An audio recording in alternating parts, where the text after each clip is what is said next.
Hello and welcome back to the Life from the Wrist YouTube channel. Today we're going to be looking at a really cool Tudor Prince Oysterdate from 1997. This is a really exciting example because there's a little bit of a twist to the Oysterdate that this watch has, and I think it gives just an additional dimension of enjoyment that a collector can get. If you partner that with a really nice strap that really plays with the colors of this watch, I think you really have almost the perfect Oysterdate for a collection, and I'm really excited to kind of jump into this watch with you. So without further ado, let's get into it.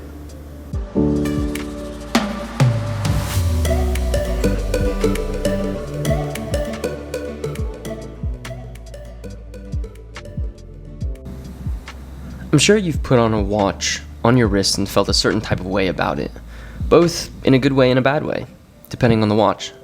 Sometimes a watch just speaks to you and you either want to add it to your collection or want to avoid it like the plague. The Tudor Prince Oysterdate seems like a watch that many collectors have had a good reaction from, and you find this as a staple in many watch collectors' collections. Tudor, known as the sister brand of Rolex, has a very interesting, successful history tied closely to Rolex. The beginnings of the brand's relationship with Tudor came in 1936 when Hans Wilsdorf took over Tudor, the name, and their watch production. Rolex wanted to establish a lower-priced alternative to Rolex that maintained the high-quality watches they produced. And so Rolex used the rose of the British royal house of Tudor as the logo found on the dials of these watches. In 1946, very soon after World War II, Wilsdorf founded Montre Tudor SA, giving Tudor its own independent brand.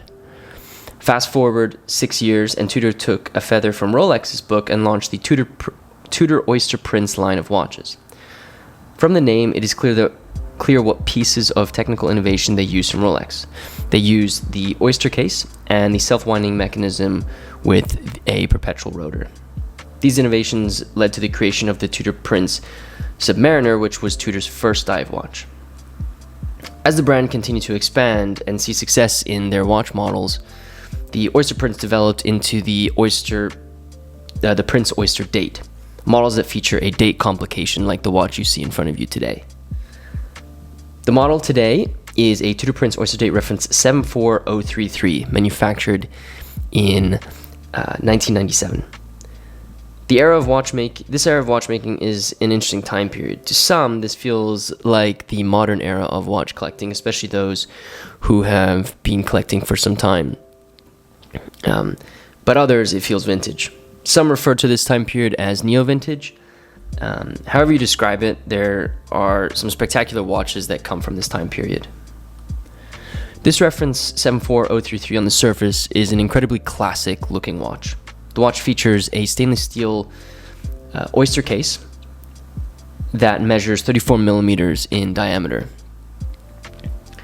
The case is in overall pretty nice condition. As you can see the sides, you can still see the case back has some scratches on it. You can kind of see them there, but overall it's in great condition. It's likely lightly polished, but you can still see the difference between the brushed surface on the top of this lug and the polished finishing that is original to this watch. The watch comes on a really cool blue leather strap, but also has a Jubilee strap, which obviously dresses it up really nicely. The watch features an 18-karat gold fluted bezel, another feature that makes this watch feel incredibly dressy. The reference 74033 also came with smooth bezels, which are quite an interesting comparison compared to the versions like this with the fluted bezel. All of these points feel fairly common with Oysterdate watches, which is exciting, but can feel a little bit mundane. What is exciting though about this watch, and you probably noticed it as soon as we started the video, is the dial. Given that this is an Oysterdate, the watch features a date complication at 3 o'clock, as you can see, and it has a magnified little window that allows you to read it a little bit easier. It has applied hour markers, applied Tudor Shield logo, and the printed Tudor name and model on the dial. All of this is sitting on an incredibly beautiful gold linen finished dial. And if I show you it in different angles, whoops, apologize for the focus, it'll come to life really nicely. Apologize for the focus here. There we go. Counter to what many people believe, a linen dial is not a piece of linen, typically, that has been placed on the dial. Linen dials became popular starting in the 1940s. It's actually a cross-hatched engraving that a watchmaker or machine creates on the dial, making it look as if it has a little bit of textured finish to it. This means that the dial really dances in different lights really nicely, and it kind of brings the watch to life on the wrist. But it does sometimes make it a little bit difficult to photograph. Having this additional detail on this reference 74033 makes the watch stand out a bit more compared to other Rolex or Tudor models with date complications. The watch is running on the ETA caliber 2824 movement. This caliber is pretty historic and was widely used by many watch companies. It was first launched in 1971, and interestingly, this was during the quartz crisis, and was likely launched because it was mass-produced, accurate, and extremely robust, and could be produced less expensively compared to other movements, which kind of gave it a competitive advantage during the quartz crisis, and really was the competitive advantage of quartz movements. Of course, this movement runs really well, and is really robust, which matches the idea of the case of the watch, built to be a really reliable tool. On the wrist, as mentioned, the watch sits like an extremely classic piece. You can see the 34mm case is, if I can get the focus here, the 34mm case sits really nicely on the wrist. Extremely classic with the gold fluted bezel, and that linen dial really does dance really nicely with the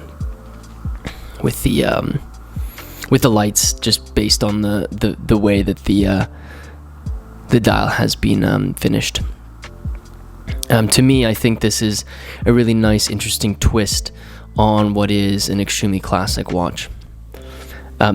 It is on this blue strap, which I think looks really nice with the gold dial and the gold fluted bezel. But there's a Jubilee bracelet that this also does come with. While Tudor Oysterdates come in a variety of versions, they can sometimes feel a bit commonplace. But add a cool dial like a linen dial on this reference 74033, and there's an additional dimension of enjoyment collectors can get. It is beautiful, fun, and oh so nice to look at on the wrist. I hope you enjoyed taking a look at this really cool Tudor Prince Oysterdate with a linen dial. As I mentioned in the intro, I think the linen dial and the blue strap really is an exciting combination, and gives the Oysterdate just something a little bit different compared to some of the other Oysterdates you see on people's wrists and in people's collections. And I know people who actually collect Oysterdates, both from Rolex and Tudor, and they love to see different kind of versions of those Oysterdates in their collections.